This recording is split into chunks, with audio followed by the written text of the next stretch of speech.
Palavra Pastoral Semanal, quarta-feira, 9 de fevereiro de 2022, Evangelista de Distrito Valmir Forte.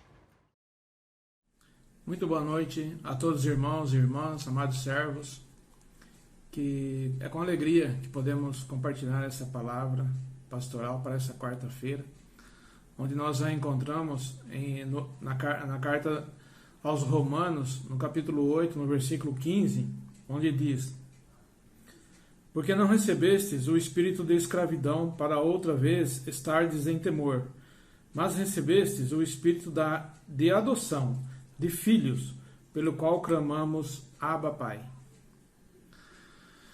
Bem, amados, o que podemos nós hoje refletir um pouco sobre essas palavras? Existem dois pontos. O primeiro ponto é confiar em Deus, que Ele é nosso Pai. O segundo ponto é fazer aquilo que Ele nos ordena, aquilo que Ele nos manda. Então vamos lá. O que é receber? Que nós não recebemos o espírito da escravidão. Para dar um leve pensamento, o espírito da escravidão é aquele que anda em trevas, cheio de dúvidas, na obscuridade. Escravo é aquele que trabalha, o trabalho dele não tem valor, não tem nenhuma recompensa, não recebe nada. Simplesmente nascem, vivem, trabalham e morrem, sem ter uma esperança no futuro. Esse é o espírito de um escravo, né? Porém, nós recebemos o espírito de adoção, o espírito de filhos de Deus, porque sabemos e reconhecemos, temos uma alma vivente e ela tem que perpetuar por toda uma eternidade junto com Deus, nosso Pai. Então, que nós vivemos nesse tempo, nesse mundo, sem nenhuma dúvida, sem nenhum medo e com esperança num futuro melhor. Para isso, nós somos batizados, somos selados, então deixamos de ser pagãos. E assim recebemos o espírito de filhos de Deus. E se nós recebemos o espírito de filhos de Deus, nós temos o direito, nós temos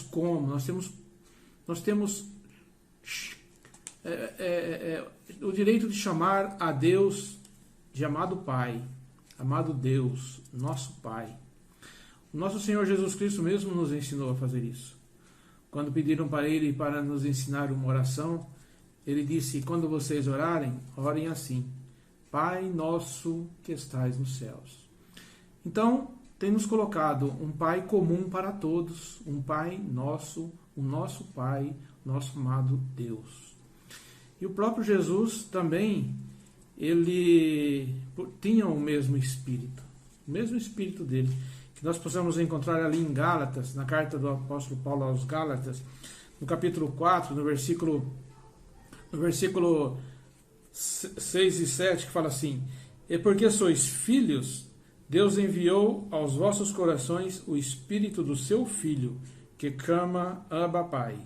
Assim que já não és mais servo, mas filho, e se és filho, também é herdeiro, e herdeiro de Deus e de Cristo. Então, amados, essa é a maior demonstração do amor de Deus para com cada um de nós. Mas Deus também espera que nós demonstramos um pouco desse amor para com Ele, porque o amor dele é imenso para com cada um de nós. E temos que também retribuir um pouco desse amor. E como nós podemos fazer isso para poder chamá-lo de Pai? Viver embaixo da obediência. Porque nós somos necessitados de um Pai da eternidade que cuida de nós hoje. E o primeiro passo é reconhecer que somos pecadores. Pensamos mal, falamos mal e julgamos irmãos, temos algum ódio, algum rancor, e necessitamos que Deus nos livre de tudo isso para poder chegar à obediência da sua palavra. E também podemos lembrar de dois ou três casos da Sagrada Escritura de desobediência. Vamos falar de três. Adão e Eva, logo no primeiro tempo, eles ultrapassaram seus limites.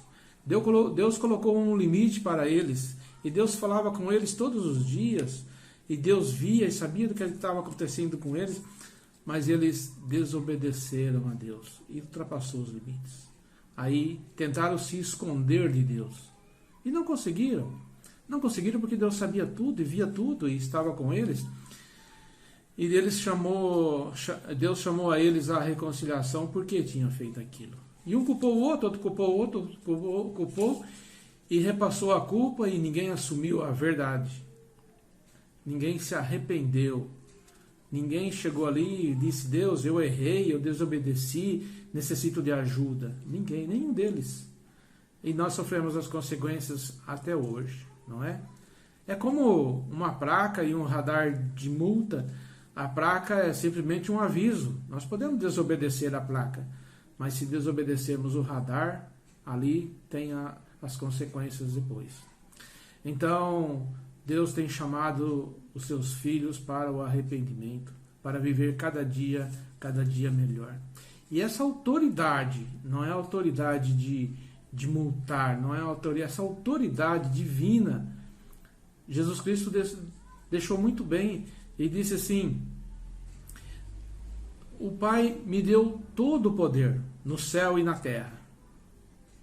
Então, Jesus Cristo, ele tinha autoridade no céu e na terra. E essa autoridade ele também transferiu aos seus apóstolos. Quando disse: vá para o mundo todo, aonde conseguiriam vocês irem, vão batizar, vão selar as almas, vão buscar almas, vão perdoar os pecados, vão compartilhar o corpo e o meu sangue, vão distribuir a Santa Ceia.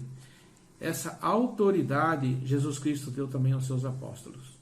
E hoje nós estamos embaixo desse ensinamento, desses cuidados que os apóstolos cuidam de nós hoje, porque tem o poder de batizar, de selar, de perdoar e também distribuir a Santa Ceia.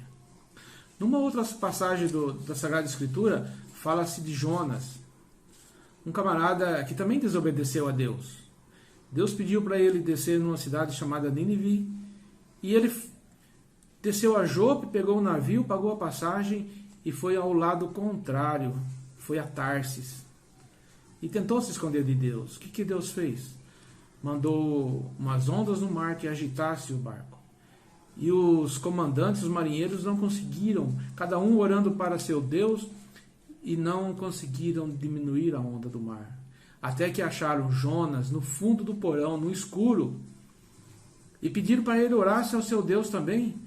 Aí, amados, como que ele estava fugindo de Deus, fugindo do Pai, ia naquele momento interceder, pedir, orar a Deus, ele não podia fazer isso, porque ele estava desobediente. Ele não conseguia ter essa comunhão com Deus naquele momento. E assim foi, e jogaram a Jonas no mar, e o que aconteceu? Ele passou 3 dias e 3 noites no interior de um peixe enorme, e foi cuspido na praia, aonde? Em Nínive, aonde Deus queria. E lá ele pôde pregar a palavra de Deus, e onde uma cidade toda se converteu, buscando com humildade a palavra de Deus, e assim houve o trabalho naquela cidade que Deus mandou. Outro exemplo também que podemos lembrar agora é do filho pródigo. O filho pródigo, descontente com seu pai, arrumava confusão, e ele pediu a sua herança e partiu para o mundo, e gastou tudo com as coisas materiais. Aí quando viu em ruína, passou frio, passou fome, e resolveu se arrepender e voltar. E isso ele fez. E o que aconteceu com seu pai? Ele recebeu de braços abertos com uma grande festa. Amados, esse é um que nos motiva a poder chamar a Deus de Pai.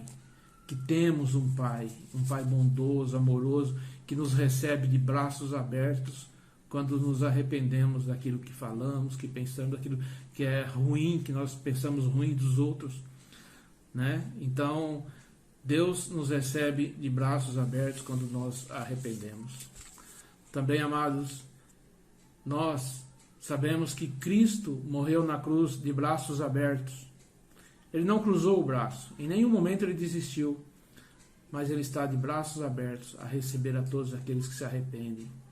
aqueles que com uma oração sincera busca a Deus e o chama de Pai, e garra nas suas mãos como um menino pequeno que garra na mão do seu pai com força, com confiança, com esperança, e acredita no ensinamento do seu pai. Aí as coisas desse mundo, como dúvidas, medos, aflições, aquilo que nos puxa para baixo, no porão, no escuro do navio, como aconteceu com Jonas, nos leva a olhar para cima, para Deus, nosso Pai, e fazer aquilo que agrada a Ele.